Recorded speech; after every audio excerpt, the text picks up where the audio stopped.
શું મિત્રો તમે કોઈ દિવસ ખાંડની અંદર શેમ્પુ નાખી છો? જો નહીં નાખ્યું હોય તો અમારો વિડીયો જોયા પછી તમે પણ મિત્રો 110% ખાંડની અંદર મિત્રો તમે શેમ્પુ નાખવા મળશે અને શેમ્પુ નાખવાથી આપણને ઘણા બધા ફાયદા થવાના છે અને આપણા ઘણા બધા પૈસા પણ બચી જવાના છે। તો સૌથી પહેલા મિત્રો તમારે ખાંડ એક ચમચી લઈ લેવાની છે। એક ચમચી ખાંડને મિત્રો તમારે કોઈ પણ વાસણમાં કંઈક આવી રીતે નાખી દેવાની છે। હવે ખાંડ લીધા પછી મિત્રો તમારે એક શેમ્પુ લઈ લેવાની છે અને મિત્રો અડધી પડી મિત્રો તમારે શેમ્પુની આની અંદર મિત્રો તમારે કંઈક આવી રીતે તમારે આની અંદર શેમ્પુ નાખી દેવાની છે। તમે વિડીયોમાં જોઈ શકો છો એમ તમારે પણ મિત્રો થોડી કમથી કંઈક આવી રીતે શેમ્પુ આમાં નાખી દેવાની છે। શેમ્પુ નાખ્યા પછી મિત્રો તમારે કોઈ પણ ચમચી વડે મિત્રો તમારે કંઈક આવી રીતે હલાવી લેવાનું છે। તમે વિડીયોમાં જોઈ શકો છો એમ તમારે પણ મિત્રો આપણે ખાંડમાં જે શેમ્પુ નાખી છે એને મિત્રો તમારે સરખી રીતે હલાવી લેવાની છે। તમે વિડીયોમાં જોઈ શકો છો। હવે મિત્રો તમારે આમાં લીંબુ નાખવાનું છે। તમે વિડીયોમાં જોઈ શકો છો થોડું કમથી મિત્રો તમારે આની અંદર લીંબુ નાખી દેવાનું છે। મારી પાસે નાનું લીંબુ છે એટલે હું આખું લીંબુ નાખી દઉં છું। વળી પાછું મિત્રો તમારે કંઈક ચમચી વડે આ બધી વસ્તુને કંઈક આવી રીતે મિત્રો હલાવી લેવાની છે। મિત્રો 10 થી 15 સેકન્ડ હલાવી લીધા પછી મિત્રો તમારે આની અંદર થોડો કમતો ઈનો નાખવાનો છે। તમે વિડીયોમાં જોઈ શકો છો એમ તમારે જરી ગમતો આમાં કંઈક થોડો કમતો ઈનો નાખવાનો છે અને મિત્રો વળી પાછું તમારે ચમચી વડે કંઈક આવી રીતે હલાવી લેવાનું છે।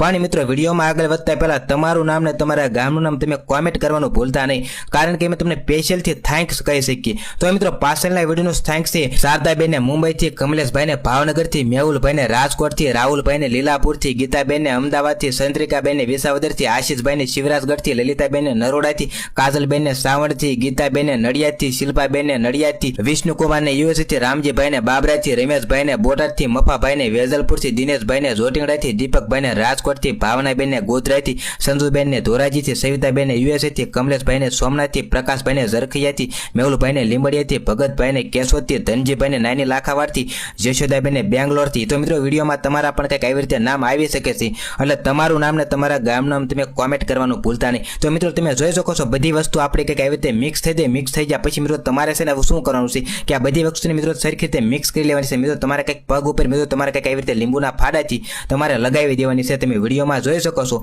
એમ તમારે પણ મિત્રો આપણે પગ ઉપર મિત્રો કંઈક આવી રીતે આ બધી વસ્તુને લગાવવાની છે। અને મિત્રો તમને એમ થતું છે કે આના ફાયદા શું છે? મિત્રો આના ફાયદા એવા છે કે આપણે મિત્રો સંપલ પહેરતા હોય છે અને મિત્રો ઉનાળામાં આપણા પગ કંઈક આવી રીતે શ્યામ પડી જાય છે। મિત્રો સંપલની જે પટ્ટીઓના મિત્રો નિશાન પડી જાય તો મિત્રો તમારો પગ કંઈક મિત્રો તમારે આવી રીતે બધી વસ્તુ લગાડી મિત્રો સમકાવી શકો છો। તો મિત્રો અઠવાડિયામાં મિત્રો તમે એકવાર લગાવશો તો મિત્રો તમે જોઈ શકો છો પગ કંઈક આવી રીતે વાઇટ થઈ રહેશે। તો વિડીયો પસંદ આવ્યો હોય તો લાઈક કરીને શેર કરવાનું મિત્રો તમે ભૂલતા નહીં અને ફરી પાછો કહો તમારું નામ ને તમારા ગામનું નામ તમે કોમેન્ટ કરવાનું ભૂલતા નહીં।